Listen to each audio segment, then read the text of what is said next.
Welcome to the Agile in Action podcast with Bill Raymond. Bill will explore how business disruptors are adopting agile techniques to gain a competitive advantage in this fast-paced, technology-driven market. Today, I'm joined by Pamela Meyer, leadership agility expert, keynote speaker, and author of 5 books, with the latest being Staying in the Game, Leading and Learning with Agility for a Dynamic Future. Hi, Pamela. How are you today? I'm great. Good to be with you, Bill. Yeah, I'm excited for our conversation today. We're going to talk about navigating change and evolving with purpose. I'm really excited about this topic. Before we get started, could you introduce yourself? Yeah, absolutely. So I work with leaders and teams that need to be more agile, resilient, and innovative. And actually, my passion for agility and collaboration began some years ago when I was leading creative teams, first in the theater as a director and producer. And then that sparked an interest in exploring the human dynamics and creative teams and led to some more credentials and degrees. And now for the last 20 years, I've been working with Fortune 500 firms and beyond, drawing on that experience and in-depth research to help leaders be more agile, resilient, and effective, but also to help them foster environments where everyone can thrive and be more agile. I wanted to ask you about your book, which is great, by the way. I really appreciate your writing style, and it's really easy to read and understand the concepts in your book. But why did you write Staying in the Game? My last book, The Agility Shift, as you mentioned, was all about the specific shifts that leaders and teams and even organizations need to make to improve agility. And what I noticed was that after just a little bit of time passed, and once these leaders had made these shifts, a new need emerged and they needed help staying agile and resilient. And I started exploring that question and thinking about that because it's such human nature for us to go back to our comfort zone and back to our routines, which isn't necessarily the place when we're most agile. And I actually discovered some of the best lessons when I returned to my passion for alpine skiing and master ski racing. And I saw all these inspiring athletes who were still in it. Some of them were out there in their 60s, 70s, and even 80s, continuing to compete and learn and improve. And that expanded to discovering lessons from some of the world's most agile leaders across sectors and really looking at especially what keeps people engaged, learning and adapting and coming back even stronger after serious setbacks. That was really the purpose and the essence of writing this book. I think about this fairly frequently because when I first started working in business, everything was, I guess we'll just use a blanket term that everyone likes to use, waterfall, right? So Mhm. you do these big 6-month planning activities, and then you spend 3 months pulling a team together and you start going. And by the time you start going, everything's changed. And that was always something that deflated me for sure, and the team, deflated everyone. So when I started looking into agility and agile, I realized it's more of a mindset. It's not just following some framework like Scrum or whatever. There's actually ways that you can work together with teams and the way you form teams and keep all of them together. The old training sometimes comes back and you snap back to the way you used to do things and you do lose that momentum. Can you talk a little bit about that topic in terms of how you keep your momentum going? Yeah, it really is a critical piece. And one of the things I discovered and really stood out with the leaders that I was researching and interviewing, and many I work with in client settings, is that there's a mindset that they maintain that has a bias for learning and adapting rather than planning and control. And that is something sometimes surprising to find in business because the bias does tend to be toward planning and control and risk aversion. And the irony is actually that learning and adaptation is more risk friendly, mediates risk more than planning and control. But our hardwiring tends to keep us out of that space. And what I found was that leaders that were tapping into a kind of intrinsic motivation and intrinsic passion for what they were doing were much more attuned to continuous improvement than those that were not agile and that were really focused more on a particular process or framework. And as wonderful as these agile frameworks are, and I use them myself and work with them in many client settings, if our orientation to them is still a kind of planning and control orientation, we're not going to get the results we need, and we're certainly not ultimately going to be agile. We might as well be using any other kind of project management framework and be wondering why we're not getting the same kind of results that we hope for. Yeah, that makes sense. And you talk in your book about these four dynamics: meaningful identity, community, competition, and commitment. Can you give us a broad strokes overview as to what those are? Yes, absolutely. And you know what? They underpin this form of leadership that I describe, and I'll briefly mention that and describe these four dynamics that I've called embodied agile leadership. And we've heard a lot about agile leadership or leadership agility, but I've added the word embodied in front of it because what I found was that those who are really staying agile are truly embodying agility and embodying these concepts, but they're also attuned to their own bodies and what's happening around them in a much more holistic way. And often, especially in Western culture, we tend to come to work as if we only exist from the neck up. And so, this approach to agility really includes the whole body. And that started, of course, from some of the lessons I learned from masters athletes, but it turns out it's also true with leaders in business. And so, that translates into these four dynamics: meaningful identity, community, competition, and commitment, as you mentioned. And what I would suggest as listeners are hearing these, pay attention to which one resonates with you most, or at least right now in your life. So you'll very likely one or another will be more motivating to you or just pique your curiosity. So I'll come back to that later in our conversation, but I want to plant that seed for our listeners. So starting with meaningful identity, at the end of the day, leaders, whether they were leaders and athletes on the mountain or in the boardroom or ICU, would simply describe it as it's who I am. It's some core dimension that gives their life and their work a meaning. And that very often is different for everyone, but it's some kind of intrinsic motivation that gets them out there.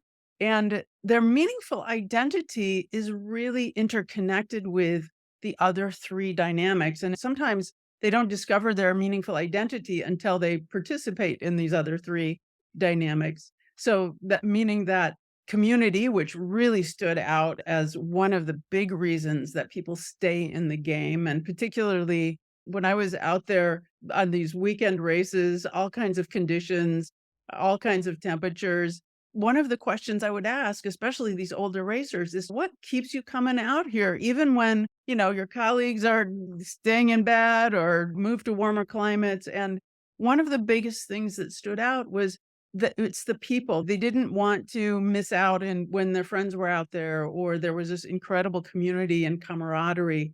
And that's something that I find in really thriving workplaces and teams, that people are challenged to bring their best performance and keep learning when the community is welcoming and they feel seen and they really feel like it's a place where their talent can thrive. I interviewed Chris Mikulski, who is the head of HR at H&M Clothing, and he talked about how core that is to their teams thriving, particularly in a retail environment where sometimes in some sections there can be high turnover, but they want to create an environment that people want to stay and really feel like they can be themselves, and that translates into great customer experience too. So the next two are commitment and competition. Sometimes people have a uncomfortable relationship to competition. Certainly it's something we're very familiar with in business, but I describe two types of competition. We're competing with others, and in the business context, that might be other people in our sector or other organizations in our sector, but we're also competing with ourselves. And for longtime agile leaders and masters athletes, sometimes that competition with ourselves is the one that keeps us staying in it. We're always looking to do a little better, learn a little more. So the essence of competition, I describe it not so much as winning in the classic sense. Of course, in business, we hope we are. We hope we're continuing to do our best in relationship to others. But we're also competing in a way that means we're anchored in continuous learning and improvement. And that's so critical to everything we do in Agile. Certainly, every Agile framework is designed around continuous learning and improvement. So that's a critical piece.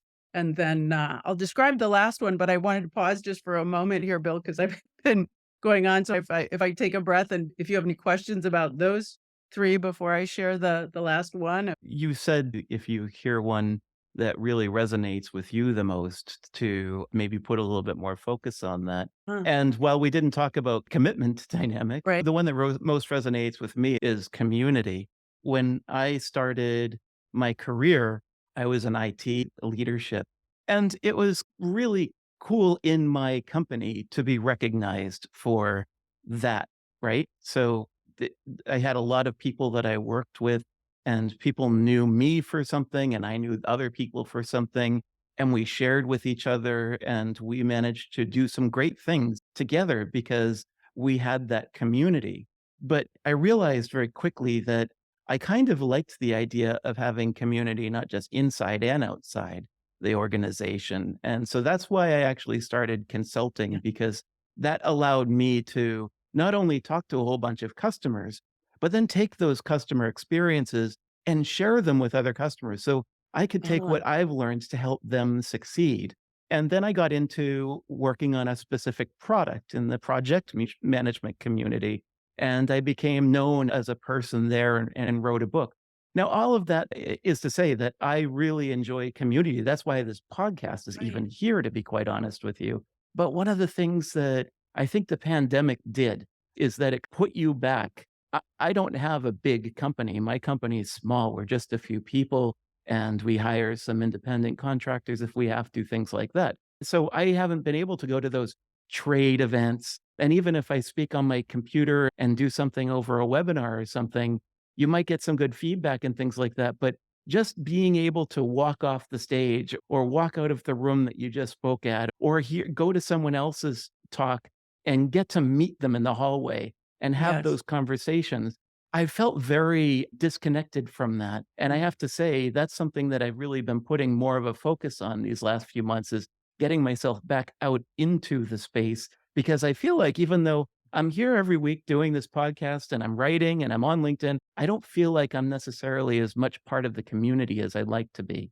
Yeah. And that is so critical. One of the things that I heard again and again from people is, and certainly the pandemic, as you said, really heightened our need for this. We really discovered it's such a human need, and a need for feeling like we're part of something bigger than just ourselves, and that what we're doing has meaning beyond just our self-interest. And that's a huge motivator. And so many people are doing things like you've described. And one of the things that I found helpful is to not just be thinking about, where do I find community and how do I get connected in various networks, but to be thinking about it in terms of, what could I give to various communities, or who else out there might need community, and who can I proactively connect people to? Because that kind of altruism, or that sense of being a connector, can be really helpful and help foster a greater sense of community yourself. Thinking about it as a two-way street, how do I foster communities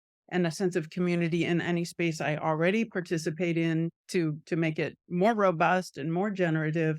And then also, how can I find those as well? And that's truly the only way community thrives and continues to stay lively, is when we do that. And otherwise, they are either our relationships, or those that sense of belonging can start to fade away. And it is particularly hard when if we're in a smaller organization, or folks that are working as contractors, that we sometimes have to make a greater effort to do that. Yeah, we certainly do. And I do think that is one of those drivers that keeps you moving at that pace, right? You can really allow yourself to deflate if you don't feel like you are part of a community, whether it's in your Right. own organization or a larger community. Yeah, absolutely. And I'm glad we paused to take a little more time on it, because it truly did stand out. And this is true across the board for introverts, extroverts.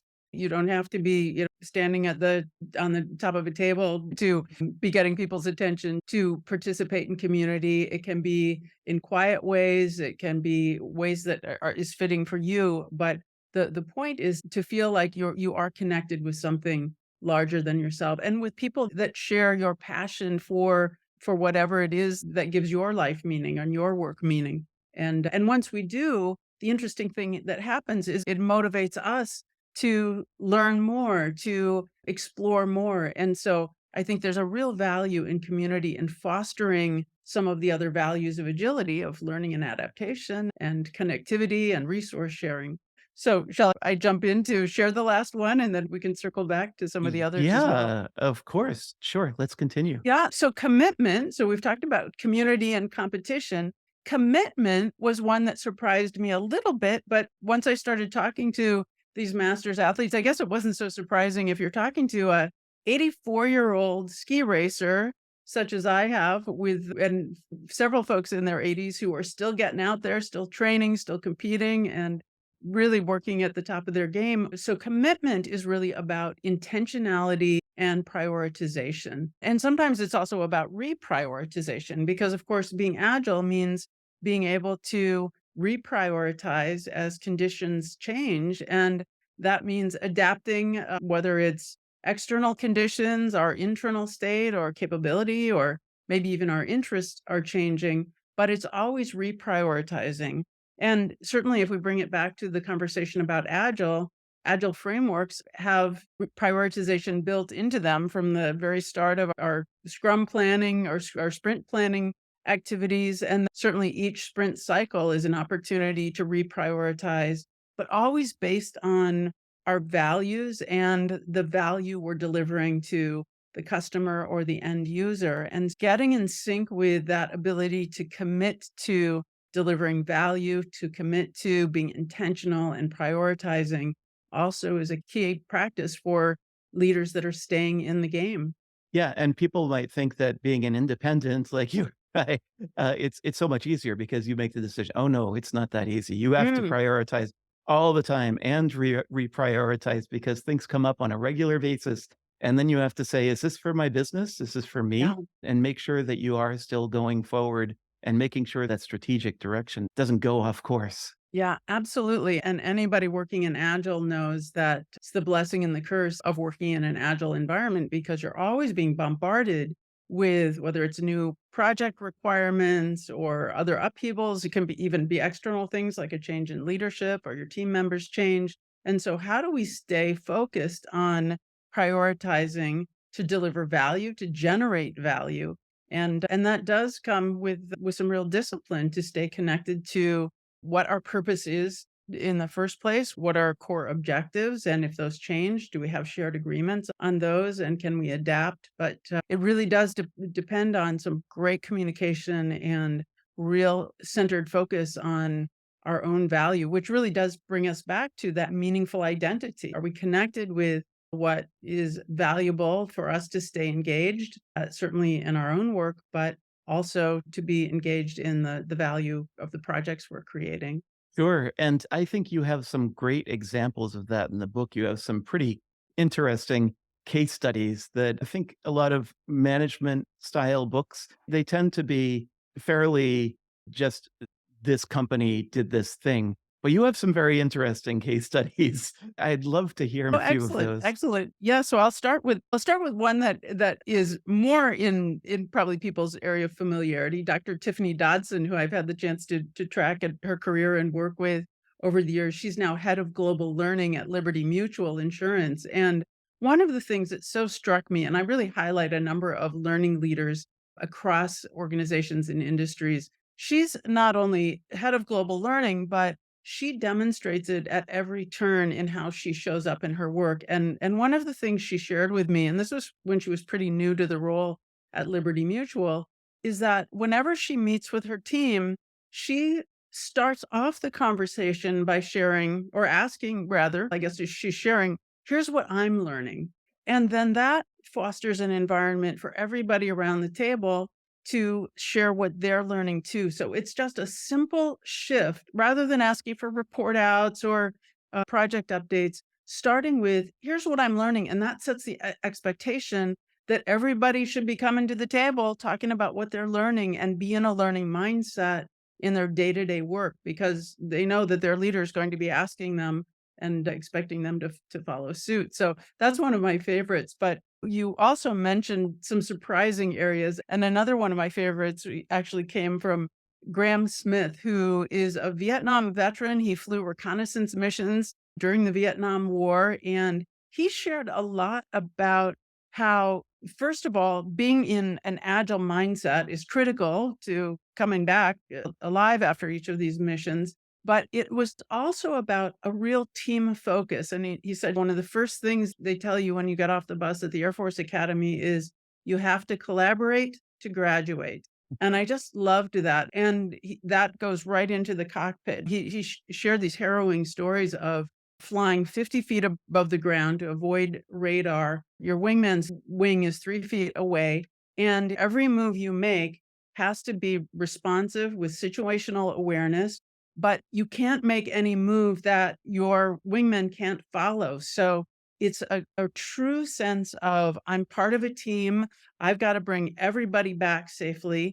And so I'm not only thinking about my being, but the well-being of my colleagues. And that really, really struck me. But it was also a great example of something that I've carried with me from a number of pilots and other folks that have had significant military background and training have shared that early on, they're taught to beware of plan continuation bias.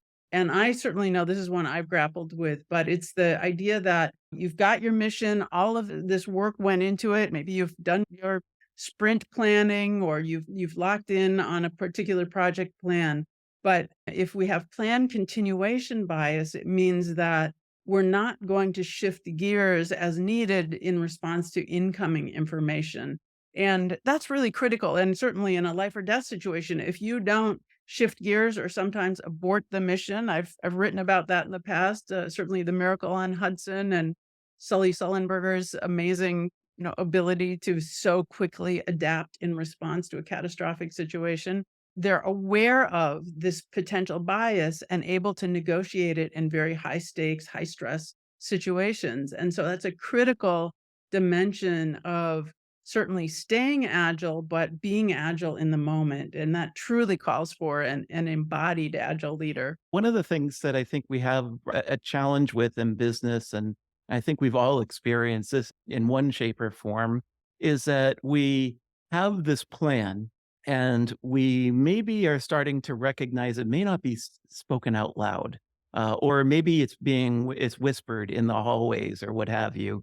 But there's this plan that we have and we're not quite sure if it's working. I feel like at some point you have the plan continuation bias, but then it could turn into the plan is wrong, but now you've had this bias for so long, it becomes part of you.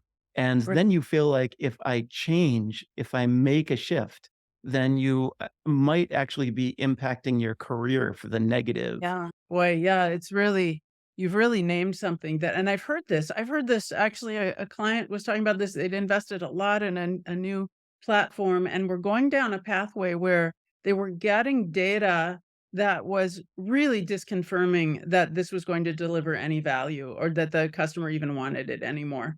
But they were in so far that they decided to go ahead and finish it. And everybody on the team was like, we wasted even more resources. And it's not just the resource impact, it's the demoralization of the team. And it sets a precedent that we're not going to truly learn and adapt. And this is a great opportunity for embodied agile leadership. And this can happen for anybody on the team. A point I want to make is that an embodied agile leader is anybody who steps up and responds to the unexpected and unplanned and notices an opportunity and effectively responds. And so it can be anyone in that circumstance who says, hey, the emperor has no clothes. Could we pause here and reevaluate this? And there may be compelling reasons to finish. Maybe it's something that will have use at another time, or they want to extract the final learnings from the project. There may be a point that it is valuable to do, but it's something that I've seen happen so many times that it's really important that we all understand we have this innate psychological bias, and there are times when we should pause at least to decide together, is this worth really going forward with, or might we all be better off pausing, regrouping, regenerating? This is the essence of resiliency, re-energize ourselves and renew and reset to the value that we do want to deliver. It takes some courage and some fortitude to do it, but if Graham Smith can do it in the cockpit and these 84-year-old ski racers can do it on the mountain, then I think we can do it from our workspaces. That's a really good point. I'd like to drill into that a little bit because one of the things that I always think about when we hear these types of stories, because we're in the agile community, is the Americans going to the Toyota plant to Japan Oh, and right, seeing right. that anyone on the line can press that stop button and stop the line. Boy, talk about empowerment, right? And no one's going to press that button if they don't think that they, I mean, that button's going to get pressed only if someone thinks that it should, right? And the ability for anyone to be able to stand up and say, I think the strategic direction isn't right. That is true leadership. And as you said, it could be anyone that's working on any effort. But there are hierarchical structures in organizations where we call someone a leader because that's in their Right, title right. or at least implied. And the worst thing that could happen at that point in time is to shut someone down. I will be honest, this is something that I've struggled with. I'm sure a lot of other people do. As a leader, you're trying to move things forward, right? You're trying to make sure that we stick to a plan, that you also have to be flexible and things like that. But then someone brings this up to you in a room in front of Mhm. people. And what's the first thing you do? You get defensive. And Right. so, what are some things that you can think of that will help you go from that defensive state to an openness state so you can think Yeah. through what's being said? Yeah, it's really you've really named something that it's so human for us to have that response, and it's so critical, and this is truly why I've started talking more about embodiment in a leadership context, because our first response literally is an embodied fight, freeze, or flight response. It's happening at a neurological embodied level, and if we're not aware of it and able to manage it or respond to it effectively, then we will be hijacked and have a huge impact. And so, what we're talking about here is in any level of leadership, being able to model the beliefs, the values, the behaviors that really imply continuous learning. If you're the leader at the front of the room and you're defensive, or you've shut down or humiliate somebody for raising their hand to ask for a pause, then you're going to be reinforcing a culture of planning and control rather than learning and adapting. And so, what I write about in several places in the book are some of the ways that we can do this. It's amazingly simple, but it does take practice, which is literally to pause and take a breath. It sounds so, it's not rocket science, but literally to just get used to that much. What is that? The second and a half to take a breath, even that is enough to foster what some psychologists call a change of body state. When from that fight or flight to disconnect a bit, to step back and then pay attention to what's happening in the room, what's happening in our bodies that may be a bit reactive. And then to look at, okay, let me step back and really hear what was just shared and see if that aligns with something that's going to contribute or foster value, the value we've all agreed we're generating, or is it something that we maybe can set aside? But either way, we have to listen to each other with respect and be sure that we're responding respectfully in a way that doesn't shut others down. And I've written about this in a number of contexts, and again in staying in the game. But some of our best lessons for that moment come from improvisational theater, and probably people are familiar with the principle of saying yes and. But it's just a way that when we're uncomfortable or when something unexpected happens, rather than deflect it, we pause, or perhaps we don't even have need to pause. We simply accept what is given and then we add to it. So it might be saying, yes, I'm hearing your idea and I maybe need to look into that a little bit further, but that sounds like something we should explore if I'm not able to respond right away. Or, and can you tell me more about that? So we're always thinking about how can I both be paying attention to the literal empirical evidence that's before me, but also the impact I'm having in the room from a humanistic perspective. Am I supporting the team's success? Am I fostering engagement? Am I setting up a dynamic where people are going to be frustrated and be grumbling when they walk out of the room? We want the work and the communication to happen in the room, not as people get back in their texts and Slack channels when they're outside of the room. Yeah, I always see that there's every now and again you go into those meetings, right, where someone is bold enough to say something that they know everyone else is feeling, right? And then you go and you say, but that's not on the agenda for this meeting. Let's move on. Right, exactly. And if there is an instance where it's truly not why we were called together and we don't have time for it, to say, yes, that actually sounds like something interesting. It's not our core focus today, but I don't want to lose track of it. So could we set up some other time to be sure we address that? Or if it truly is absolutely relevant to what everybody's come to discuss, then perhaps we do need to be able to adapt in that moment and be sure we're not getting too focused on the agenda rather than the value we're creating and the important needs. We've seen too many disasters that have happened that really are the result of poor communication or people being afraid to raise their hand and communicate. We talked about these four dynamics of meaningful identity, community, competition, and commitment. And sometimes these all flow together nicely, and sometimes they don't, right? Maybe our commitment is to be more competitively driven, and then we end up derailing ourselves, like we just talked about. So that could just mean derailing myself as a team player or derailing the entire team. What are some of the steps that you can effectively take to avoid that? Yeah, that's a really great question. And I would say I talk about embodied agile leadership as first and foremost self-leadership, meaning it has to start with our self-awareness and our ability to be effective as an individual leader. And so that means raising our awareness of what is meaningful to us, what drives us, what is our, it's who I am, and I remember I'd asked people early on as I was describing or introducing each of the other three dynamics, community, competition, and commitment, to pay attention and see if one stood out and as being really relevant to where they are in their lives today or just that is compelling. I mean, you had mentioned community really stands out for you.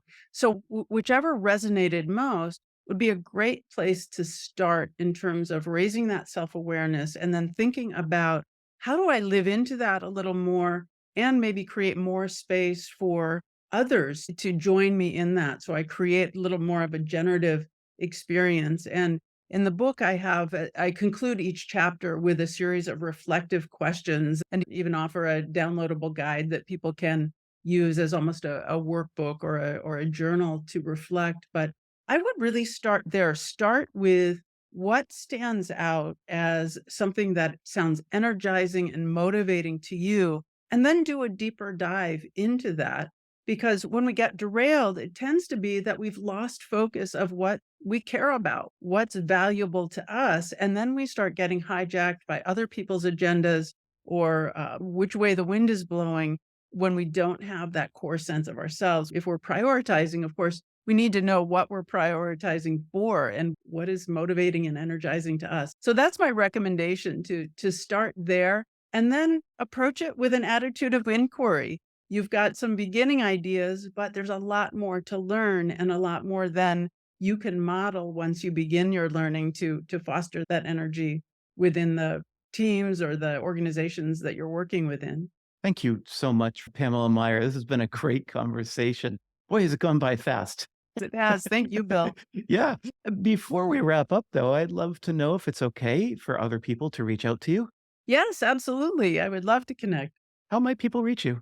Yeah, so there are a number of ways, certainly on my website, pamela-meyer.com. I've got a contact link there. That's probably one of the best. And certainly I'm on LinkedIn as well as Pamela Meyer, PhD, and love to connect and continue to share ideas and resources. And we talked a lot about your new book, Staying in the Game, Leading and Learning with Agility for a Dynamic Future.